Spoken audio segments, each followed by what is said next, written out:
How are you?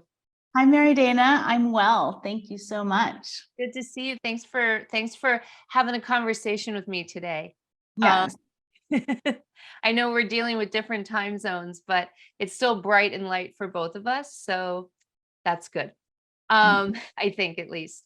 So I wanted to start and ask you about your upbringing, and because I know your mom was a yoga teacher, right? And how was that like growing up in this world? So tell us about that. Yeah. I feel like I had kind of the little hippie mom. She was born and raised in Vermont. And I was actually also born in Vermont. And then we moved to Southern New Jersey. And she was always like the mom with crystals and tarot cards and incense and yeah, and kind of as a means to childcare, as like a single mother in a way, started teaching kids yoga classes because then she could take us with her. And so, yeah, we were always kind of around in that environment. And she kind of is more self-taught as opposed to having various teacher trainings or many teachers. But she's got rooms and rooms of books and is always studying and learning. And yeah, and she took me to my very first yoga class actually as an adult when I was 22 years old. And she came to visit me at college and we went up to LA. I was in San Diego and we went to Eric Schiffman's like 1-day event, Moving into Stillness. And so that was kind of my first, like as an adult, introduction to yoga. And I loved it. So yeah. So I was always kind of in this, esoteric spiritual world, and I've always kind of gravitated to that. That's so funny, Eric Schiffman. I love him. I think if my timing's right, that was around the time when I took a workshop with him in Ojai, and I was like, this guy's so great, and I was into vinyasa flow back then, but he moved so mindfully and slowly and like flipped his long curly hair and would say things like, I'm nervous, but and it was like refreshing and in such a way, and also so informative. I could see why that would be kind of like a catalyst to want to teach. Is that what you're saying? It was kind of like, oh. Well, I was always on sports teams growing up. I was swimming. In college, I was rowing on the varsity crew team. And when I was graduating school, I was like, what am I going to do now? Because I'm the type of person, like I have to move or I go crazy. I can be very lethargic, chill for a little while, but then, I really have to like do something with my body. And so what am I going to do next? And there was a yoga studio down the street, and my mom had already brought me to this yoga class in LA. And I thought, okay, this is cool. I'm going to like start going to this yoga class, this yoga studio. So yeah, but I also, when you talked about Eric Schiffman's long hair, that's what I also remember is this long curly gray hair in his joint series Mhm. work. And I think back then when I was like 22, I couldn't really appreciate lying on the floor doing joint work. And now I think it's so important and I just love it, as I get older. But back then I thought, okay, like this is fun. This is cool. I'm in LA at Exhale Yoga Studio. At the time, that was like a major hub. Um, Yeah, you right know, there by the water on Rose Street, right? yeah, Rose Avenue. It's Rose Avenue or what? Hmm? yeah, I think it was near Rose Avenue or something Mhm, like this. mhm. With the CVS on the corner, like near there. Yeah, I taught there before it all ended. We did a little training there. But all the old guards of the practice, like that was their place. Eric Schiffman and Shiva Ray. Yes, we were It doing crunches with Shiva. Yeah, was. yeah.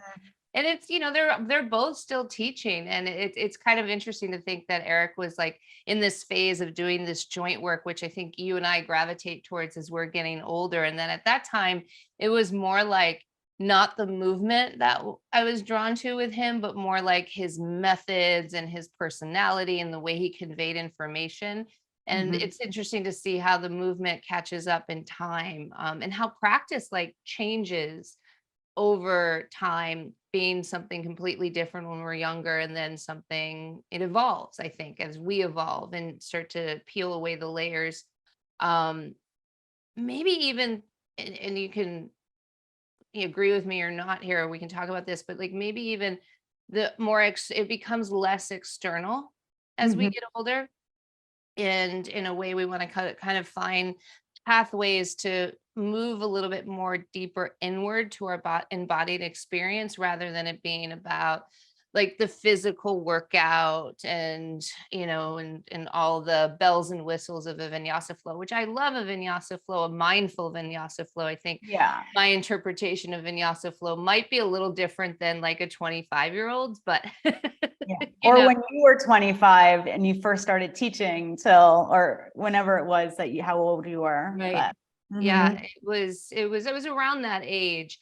But then, it's injuries and things like that really give you a moment to pause and reflect on, what you're doing and why you're doing it. Mhm. Um, you'd mentioned, I love that your mom, like, that's so smart of her to like teach kids yoga so she can combine both worlds and bring you and your sister. That's really fun. And also I think maybe people listening know this or don't know this. In those days, like, there were no 200-hour trainings. Like, No. Yeah. right, like that was just sort of a product like that happened, like, I guess the late 90s, maybe early aughts. Because I know a lot of great teachers who never went through the rigors of a 200-hour, or I'm doing air quotes there, because some programs I think really do a good job. And then some programs are there to exist to make sure the studio stays open, right? Which I think is a bubble in our world here. Um, Yeah. yeah.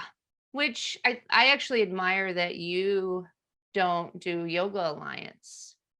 Yeah. I don't believe in it. Right. I think, I left my first big teacher training was Jiva Mukti. Hmm. I had done like a smaller one. And actually, this is funny as I share now. I had the studio that I first was going to offered a teacher training, and I had finished college. I was waitressing, actually, not using my degree. And I thought, okay, I'm going to do this teacher training. And 2 weeks in, it kind of like the guy kind of went crazy. And it just kind of, it never happened any longer. And then my friend who had already been teaching at his studio said, okay, now we need a studio and we need teachers and you're good. And so you're just going to start teaching. So I actually started teaching from the yoga mat just for my experience and, being in the body all those years through sports. So now I kind of laugh that I also was teaching without a teacher training for like a good year and a half until I discovered Jiva Mukti. But when I got out, I think I did Yoga Alliance the very first year because you could get good yoga insurance with Hmm. Yoga Alliance. And so I paid, I forget if it was like $100 at the time to be Yoga Alliance certified. And I realized after 1 year that they don't do anything. Yeah. Like my name's on some list somewhere that Right. someone could read, but actually it's just a way for somebody who was smart enough to form this alliance to make money. And so Right. I stopped being Yoga Alliance certified like 1 year in. Um, I've been teaching 18 years. No one's ever asked if I was Yoga Alliance certified. And I also think, I've met people who have gone through programs that are Yoga Alliance certified, and they're definitely their program was not thorough, or Right. so I just don't want to perpetuate it, which is hard. I'm one of the only studios in Switzerland that's not perpetuating it. And sometimes people think, oh, I want to go to a Yoga Alliance certified training, and I try to talk them out of it. But yeah, I stand my ground. No, I think that's yeah, that's really good. I don't. I'm a member of the Yoga Alliance, but I agree with 100% with everything you're saying. I mean, it's just registry, right? It's not there's really not a lot of quality oversight. Like the only thing that I think you can say that's, I mean, I don't want to be super negative, but I think the only thing that is good about it is like that people have to do continuing ed to keep up their registration. But again, Mhm. there's not really a lot of, you know, I find that as someone who's taught a lot of advanced trainings, like there's such really a broad spectrum of what people know coming into advanced trainings. And that's not for good or bad. Like trainings like really focus on certain things, but it's kind of Mhm. hard to meet the room when there's not like I know they have guidelines for the teacher training, but it doesn't seem like that's like they're really loose or they're like at least followed loosely. So sometimes it's like playing catch up a little bit with what certain people know and what certain people don't know, which is good, I guess, because review is always helpful, but at the same time, I think that's a symptom of sort of the greater problem with the Yoga Alliance. Like it's not, it doesn't really do much. I mean, I think they've been trying to do some things To and revamp it. yeah, but I mean, people can take my trainings for and classes for CECs, but other than that, I'm not, they never ask me what I'm teaching, right? Which Right. for good or bad. And I think like none of the Katonah yoga you can take it from people who are Yoga Alliance, like accredited for continuing ed, and it counts, but it's not like, there's no 200. Well, actually, I don't know. Are there 200-hour Katonah yoga trainings? There might be. I'm not sure if there was going to be this one in Paris like a few years ago before COVID, and then COVID happened and it kind of fizzled. And then I think it's just these 30-hour, accumulation, 10-hour mentorship type things. But it's interesting what you say about, people, it makes people do continuing ed. And I myself, I'm always doing continuing ed anyway, because if I'm teaching, it's like I always want to be a student first and learning and nourishing myself and enriching myself in what I'm doing. And I'm like, oh, what's this over here? And I want to study this. And then I see this great teacher and I want to learn more about this. And it's not to check off boxes for Yoga Alliance. It's because it makes me a better teacher. And Right. that's what I also think. I just want to go to good teachers. I don't care if it has YA next to their name. Right. Right. Right. Like And no one, so, yeah. No one's ever asked me if I have if it's like I'm registered with the Yoga Alliance, right? In my right. teaching career, and like in New York City, I taught probably at 50% of the yoga studios at one time or another and gyms, right? And, with Equinox and a long time ago, I taught at Crunch too. They just care that you have your certification.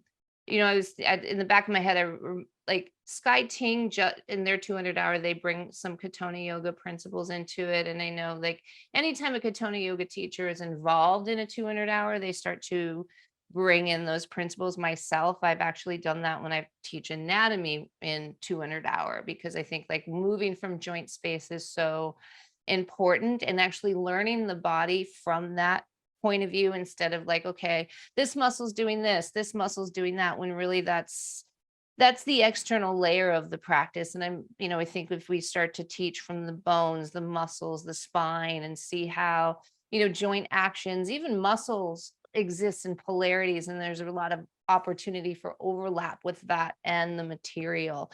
And in terms Mhm. of functional anatomy, meaning sort of that term is, what does that really mean? I think it's like anatomical practices that up the function of the body for well-being.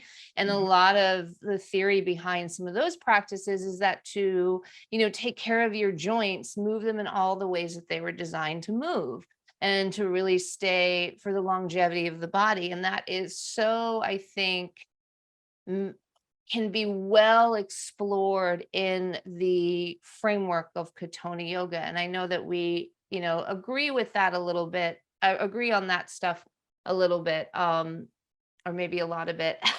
Yeah. I mean, what you mentioned, this word longevity, I think that's what I really can appreciate a lot about the physical practice of Katonah yoga, the longevity practice, and using, lots of props, or, staying in a back bend with blocks under your hips for 10 minutes to be able to really feel, okay, what are my habits and my foils and my tendencies, and iron out wrinkles, and, or however you want to say it. I came from a background where every practice you should have 3 wheels, like it was like 3 Urdhva Dhanurasanas, or you're not really practicing.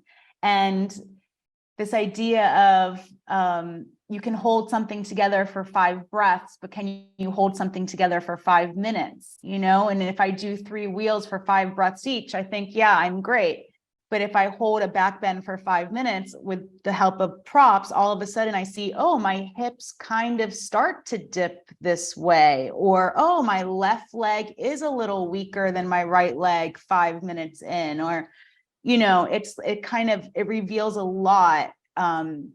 That's what I got from a lot of the Katonah practice with the prop use and things like that, and staying in something for a long time.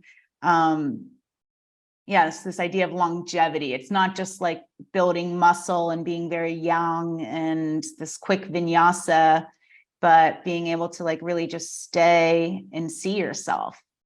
Right. It's less of a to-do list. Yeah. And like to do one pose, that could be a practice, one pose really well. I was like, wow, great. Yeah. Yeah. It's like it's a practice for insight, and that's what I love so much about it. And there's so many ways to approach, depending on the background of the teacher. Like I think you can really bring I think it works really well with vinyasa yoga, at least in a pace that's slow enough to, take a moment and recognize what you're doing and where you're doing it, right? Like, so you can really plug into your feet and see how that makes a difference in the rest of the posture. And, sometimes 5 breaths is enough for that. Sometimes it's not, right? It depends on how you set it up. It's so funny, like, because my at Laughing Lotus, Dana came out of Jiva Mukti, and Dana Flynn, for those of you listening who don't know, she was, my boss and my teacher for many years. And, it's the whole thing with 3 wheels carried over for sure. And then Lotus flow is also so derivative of the Jiva Mukti flow as well. And so when I went into Lotus, I was kind of like, okay, this makes sense to me. I was ready because I also practiced at Jiva Mukti for a while. And she was like 3 wheels, I'd like to see 3 wheels. So whenever she came to our classes, I would sometimes put the wheels back in, because oftentimes I wouldn't teach them because people were hurting themselves, and it's just like it becomes about this brute force and just getting through it and pushing past your limits, as opposed to like recognizing your limits, your boundaries, and exploring the infinite space within those boundaries, rather than, transcending them no matter what. And so it would also, when we would teach these wheels, it would be really interesting because you would offer the modification of half wheel. And, a class with like 30 people, 25 people were doing the half wheel. And that's really telling of, how, if how useful that practice is of just doing 3 wheels, right? And just to kind of have that sort of explosive back bend moment at the end of class, which the theory behind it was that you are primed for that big movement, with going through all the different motions. At Lotus, it was like chakra based. I mean, Jiva Mukti, and correct me if I'm wrong, this is what my experience was it was, and this is true with Lotus too, it's really derivative of Ashtanga, right? Yeah. And I think in a way all vinyasa practices are derivative of Ashtanga. Um, so, it was really interesting to notice that, and also interesting to recognize that sometimes you don't want to do everything, because that was like the thing, you move through all the chakras, you don't do all the poses, but you do all the families of poses. You Yes. start with your surya, you do your standing opens, you do your twists, you do your balances, you do your back bends, you do your inversions, and you do your forward bends. And like, I can't even imagine doing a practice with all of those in there. I mean, sometimes we hit notes with a few of them, but Mhm. this is where I know there's I'll disagree with a lot of people who practice. I feel like I get more out of a practice that is more tuned to the necessity of the moment and the needs of the moment, and also like the bigger picture of seeing it practice fit in with all the other things you do. Like you Mhm. mentioned being really physical and doing other things, and I know you do like to do other things. I do too. Like I fear, I don't fear it, but I stay away from, if some yoga teacher says yoga's all you need, I walk away from that. And do not Yeah. believe that. Well, I think that's also when I first started moving away from this just kind of Jivamukti Vinyasa type classes. And of course, like while in this 15 years or so I was teaching Jivamukti, I also was studying Iyengar yoga and Anusara yoga when it was around, and all these different other modalities, and kind of weaving them into my classes. And then when I found Katonah, I was so ready for a new framework, a new method, to see something different, to learn something different. And the teachers at that time that I was taking in the beginning, like it was a lot of like, okay, you set up the blocks under your back for the wheels at the end. And, I was more workshopy in this way and holding things longer. And then after some years of teaching Katonah and finding my own voice and thinking, okay, well, maybe people are missing these Urdhva Dhanurasanas or something like this. So I thought it was so funny when I would give people now the options at the end of a class. Like you could put, you've learned each way now. So I want you to choose the technique for the last 10 minutes, what you're working on. Do you want to feel more muscular and yang and do your 3 Urdhva Dhanurasanas? Do you want to do more exploratory and put the blocks under? And I thought for sure everyone would go back to Urdhva Dhanurasana. And like you said, out of 30 people, 25 people are in half wheel. A lot of people just not just put the blocks under, but put the blocks under. But I think that when I was only putting blocks under, I started to lose other parts of my body that full wheel gave me. Or when I skipped doing certain inversions, then, so I like to now have a balance of practice, but also swimming or lifting weights or doing bar or, like whatever it is, like keep adapting the body, because the body eventually adapts to what you're doing. So yeah, but to be able to have lots of tools and lots of techniques, and like you said, in the moment, what is going to be good for me, attuning to what I need now. Yeah. So if Yeah. that makes sense. Yeah. Tune to what you need. It makes perfect sense. And I think that like the theory, and going back to the functional, the idea of framework. And I think why, you know, I also love a full wheel, but I don't like to do it when I'm exhausted from like, burning out my body from like not, I don't want to even say just vigorous practice, because it's not like the Katonah yoga practice isn't vigorous. Oh, it's hard. It's hard. Yeah. It's hard, I remember the first time I took it, I was like in my especially with mind. you. Yeah, don't, if you're wide away from this interview thinking my class is easy, no. You're But definitely more than 5 breaths and your legs are shaking. I'm always like, Mary, Dana, my God. I know, I'm like, okay, we've been here too long. Let's move on. I see this. I see people like, okay, I see You're people not like, the only one. You're not the only one. there's always so much more to find, and that's like it kind of like it gets you interested. But there's always like, I think, the permission for people like, and this might be a carryover too from other types of practices. Like there really is the permission in Katonah yoga classes, at least from the ones I've been in and the ones I teach, to like also take breaks, Yeah. look and see what other people are doing, right? Kind of just listen, but if your body feels like it's fatiguing, definitely, like, you don't have to stay in it just to stay in it. It's not that dogmatic. Um, but it's interesting sometimes when you stay just a little bit past that moment you want to leave. Now, this is I'm not recommending that for, any sort of like pain that's associated with injury, or Right, even like, even if you're in any sort of pain, right? Like right. maybe that's a sign to get out, right?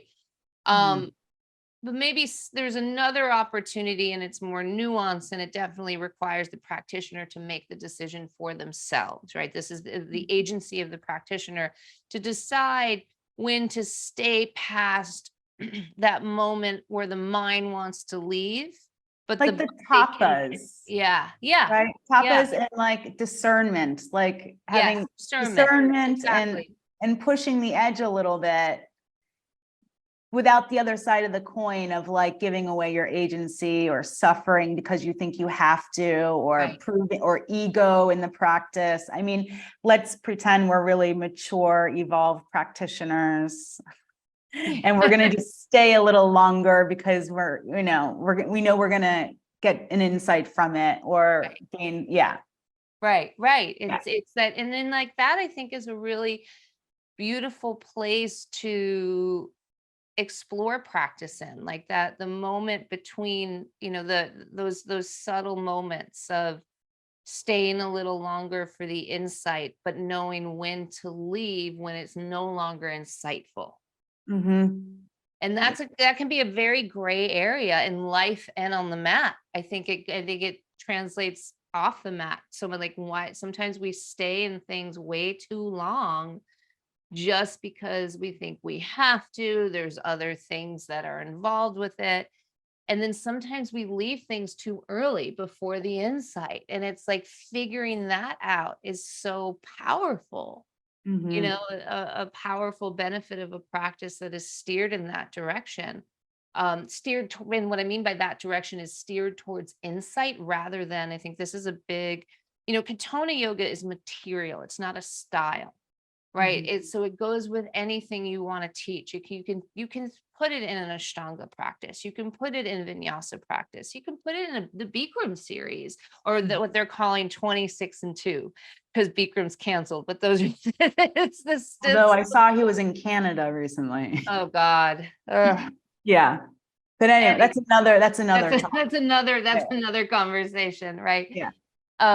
You can put it in all these different things that you already teach, because there's it's a framework to understanding the body. It's having a three-dimensional experience. It's set up for insight, so that so sometimes I try to simply describe it for people.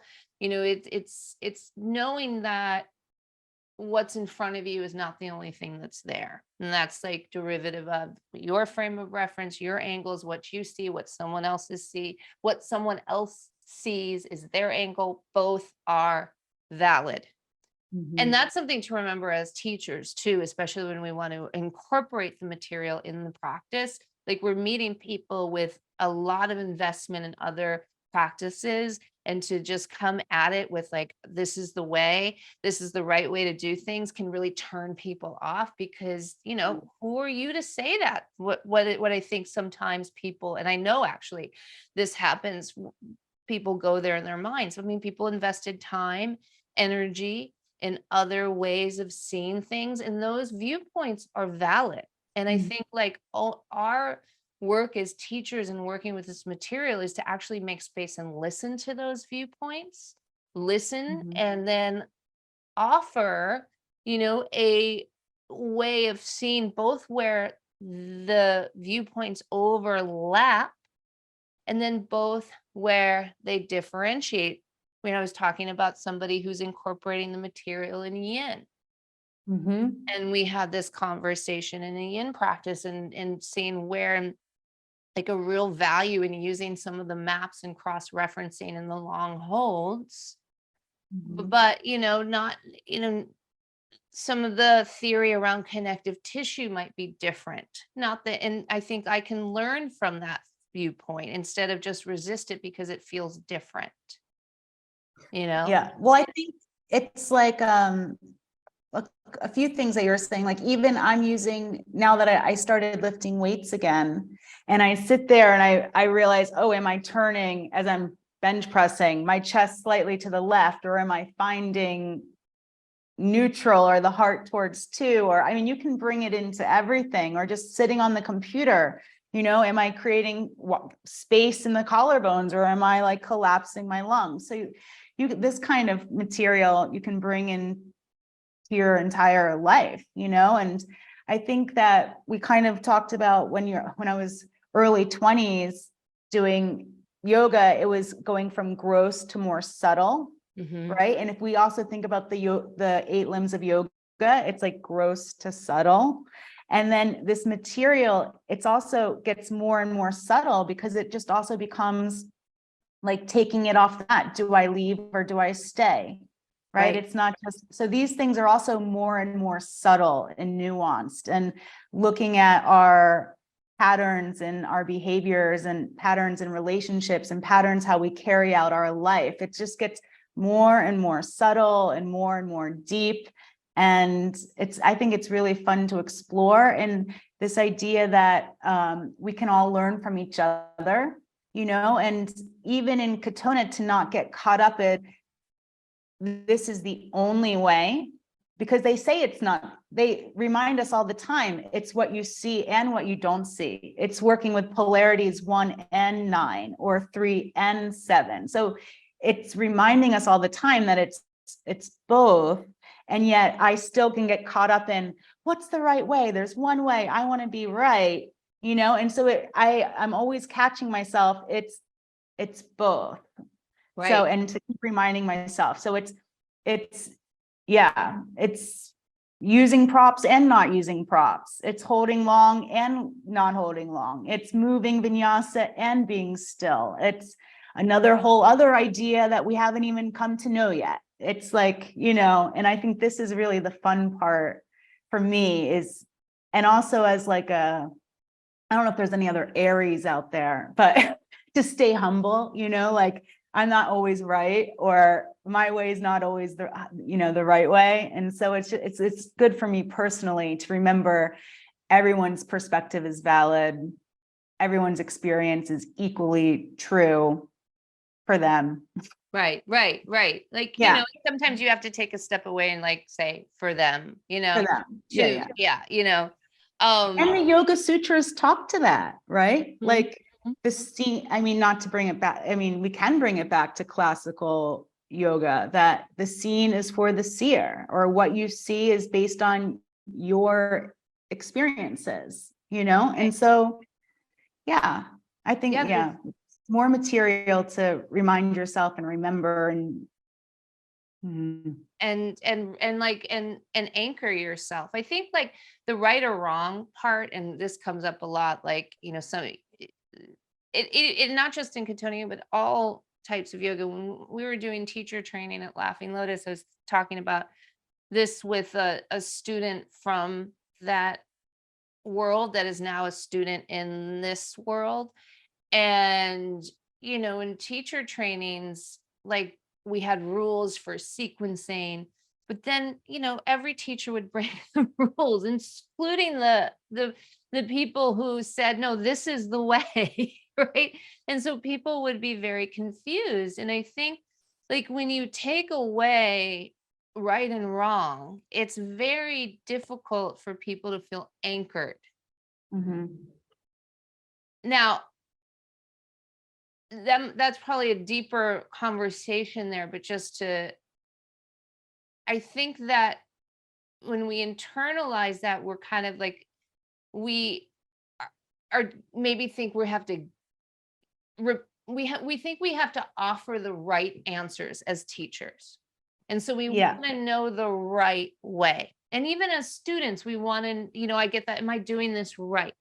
Am I doing this right? Do you mean this? Is this right? Is this correct? And really, that's another polarity that we're playing, and we're finding the nuance in the gray area between. There really is no right or wrong way. Like it comes with like the bending of the knees. in down dog, which we do in Katonah Yoga. And that is there's a context there. That's to give you a fold and an unfold. It's to make in the hip so that you have both, that you're playing with both at the same time. And by virtue of having both, then you have a third, right? Then you're able to mediate that. And it's buoyant. Being able to mediate is a buoyant life, right? You can bounce from one thing to the next, but you got to know what you're bouncing from and you're bouncing to.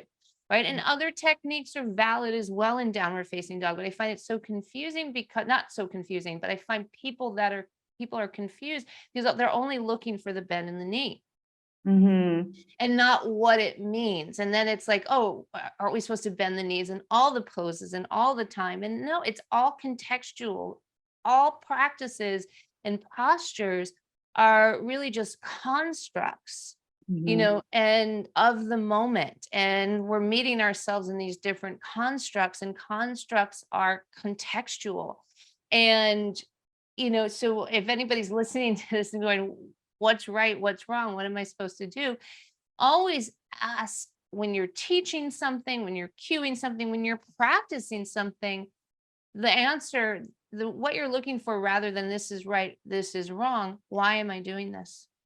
Yeah, well, that's one of my mentor from Jivamukti, Sandy Ferreira, who Yes, you also know in New York. I have to shout her out. She absolutely. always, during our mentorship, she always said, know your why. Yes. I'd say, oh, I'd go into this class and this teacher was kind of doing it like this. And I was really invested in doing it right, and so that I'd be good enough or worthy, or, I just like to be right.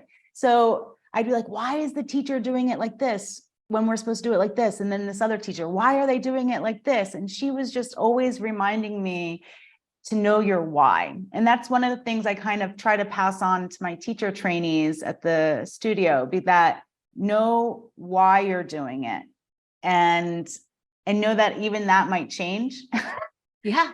But, and I think, I read something, I think it was from an old article that Naveen had given, that popped up on Instagram, but it was like, if you always straighten your legs, bend your knees, and if you always bend your knees, straighten your legs.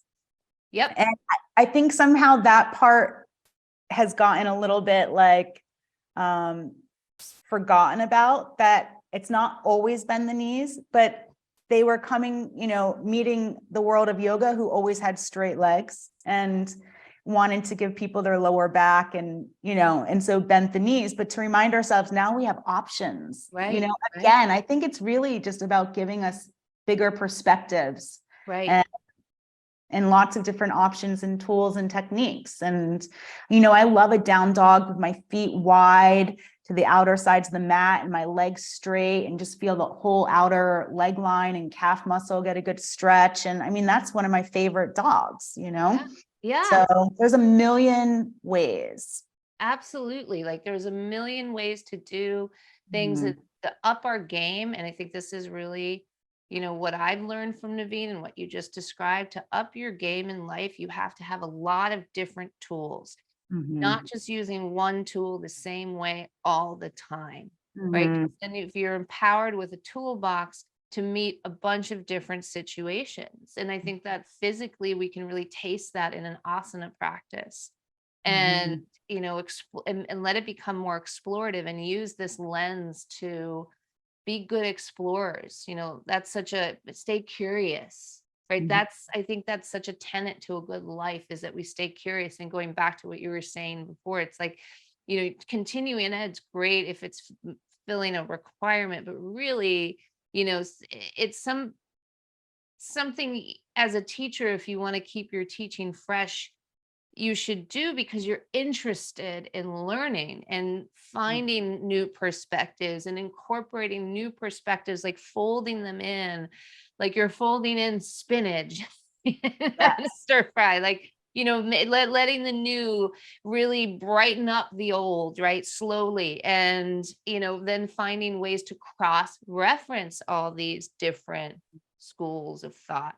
I'm always like, love it. I love a challenge. I love, like, when we talk about, you and I have had a lot of conversations about anatomy and like where the overlaps are with Katonah yoga, and also where there might be some divergence, right? And like to really make sense of all that, instead of, just compartmentalizing and saying this is wrong because it doesn't meet the framework of how I see the practice of yoga. So I'm not even going to entertain it. But really, the framework of yoga is not how you see things at any particular moment. It is how everyone sees things. And so there's a lot to be learned from conversations, and I think more to be learned from your disagreements than your agreements. Mm-hmm. And then to have that, and I think that's also something I hope we can take off the mat too. you know, Yeah. you know, Dialogue, yeah, and respecting the yes, differences. right, Hmm. right. And Yeah. people are so much more open to doing something new if you respect what they're doing. Hmm. It's Yeah. it makes a huge difference. Hmm. Oh my gosh, I can remember, we were taught you never do forward bending in between big back bends. Right, right, And so I remember with another friend, we went into a yoga class and the teacher in between camel ustrasana had said, now go into child's pose. And we sat on our shins. We refused to go into child's pose because we were still in the middle of back bending and we had 3 more camels to do. Why would we ever go into a child's pose, and reverse what we were just doing? And oh my gosh. And then you do a sun salutation and you go from up dog to down dog. I mean, that's a back bend to a forward bend. It's yes, like all the yeah, time. Or a teacher, you go from, then Sharon Gannon would teach Cobra and to tuck your toes, hips to heels, hold onto your heels, roll up, roll back right. down. I mean, so many things, even what they told us, they weren't even doing what they told us. So to remember, I think that methods are methods, they're ideas so that they can translate or scale, Mm-hmm. and that rules are being broken all the time. And it is one way, but it's not the only way. And everyone's method is valid. If it gets you, if you stay dry in the rain, awesome. Yeah. So, Yes, yes. No, mhm. that's so funny because like that took me back to Lotus days, and like whenever we would take other classes that, did the no-nos, there would definitely be that like, no, we're not going to do it. This is because we were so like attached to our identity as a certain type of teacher. But even though we were breaking the rules all the time anyway, like it's so funny that hindsight Mhm. is really interesting. And I wanted to bring this up. I think we were talking about this yesterday, or I was maybe not. Um, I think that a big part of the material of Katonah yoga that I think is so important, so like potent, is that it allows us the space to explore how hindsight can become foresight. Mhm. Like where we've been can really help us organize and reroute and make sense and figure out what we need to do, who we need to ask, what efforts we need to make to move in the direction we want to move. It's Mhm. not a crystal ball, but it allows us the preparation that we need to meet luck, opportunity. Um, it's I think this is an Einstein quote, is that opportunity is when luck meets preparation. And this is really the preparatory work. You don't know if you're going to be lucky. We don't know. Yeah. We just don't know. Mhm. That's it. But relying on luck is a fool's game, Mhm. and being prepared is going to pay off even if you don't get lucky, Yeah. you know. Like I'm doing a little writing. I'm taking a lot of writing classes, and I was a writer earlier in my life, and I've been talking to my dad about it, who's a professor, and he's like, I want this to go somewhere, obviously. So, and maybe it won't, maybe it will, but he's like, no matter where it takes you, it's going to do you well. Even Oh, if yeah. nothing comes out of it, right? Mhm. Like the efforts will not be wasted. Yeah. I mean, I also think the real gold is in the moment anyway, right? If we think about, oh, what am I going to get from this? What am I going to get from this? It's like Right. so entitled, Right. Exactly. Yeah. It's like, Yeah. yeah, how about just doing it because in that moment you're expanding or touching upon something or receiving something or building on or learning, and you Right. don't. Yeah. I mean, I often even tell my teachers, like, yes, I give you, if you pass, a certificate at the end of your training, but I don't even care. Like, I don't have my certificates on my wall. Like, Right.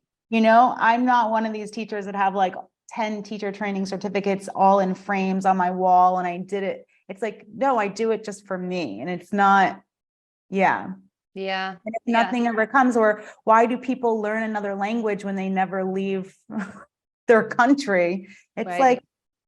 yeah, because you're doing it, for yourself in that moment. It doesn't have to be because you're ever going to speak French actually in France. I don't know. Well, that helps with the language, but another, is of course, everyone knows this, to speak it, but learning another language also gives you another framework for understanding the world. I always find that my understanding of my own language only deepens when I practice and learn the structures, the idioms, another language, of another culture. And I Mhm. think like that's another way that could be tied into some of the other stuff we've been saying. Yeah. And you might end up living around the world in another country. So, like myself, you might end up living somewhere where you should learn the language. How's your are you Yeah. uh,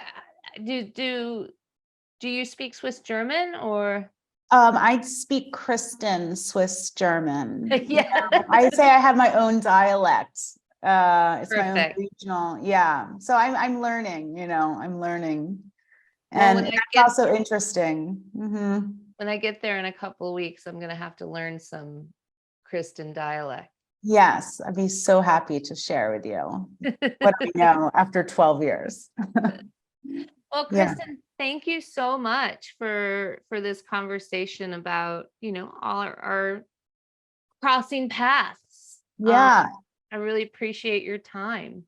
Well, I thought it was so fun. I was teaching in Australia at one point in for Jivamukti, and then it was Mary Dana's coming, and your name was mentioned in Australia, and then it's like mentioned in New York, and then it's mentioned in Basel, and so it's just it's like really fun to be all over the world, knowing you. Oh, And yeah, and I'm really looking forward to having you here in Basel and our retreat in Montenegro and our every week when we work together. And it's really inspiring for me thank as you. as a student and a teacher. So Thank you. yeah. I feel the same way. So feelings mutual. And by the way, everyone, the long holds she's talking about are more in her private sessions. Yeah, Don't be scared. sunrise flow, the Tuesday morning, it's not so bad. It's really not. It's more when it's like, oh my God, I'm in this funny lunge thing forever. I'm like, oh my God. Yeah. But every time I pop out, you're never, you're always encouraging me to do me. Yes, And yeah, which I always. really appreciate. Always. Even Always. when we first met, when I had so many injuries in my elbow, like tennis elbows and things, you always met me where I was. You were always conscious and asking, is this okay? Is this going to feel better? Like, yeah, you were always meeting me where I was. And I never felt like I had to prove anything. I really appreciate that in you as a teacher too, that you saw me and you still worked with me. And yeah, it's really nice. So Thank you. Thank you. You're a joy to work with, and this was such a pleasure. So I appreciate your time. cool. And I'll put all of Kristen's information in the notes of this. And thank you for those listening out there and watching. Maybe this was just so much fun for me to do. And I really just love talking to you, Kristen. Thank you so much. See you soon, Mary Dana.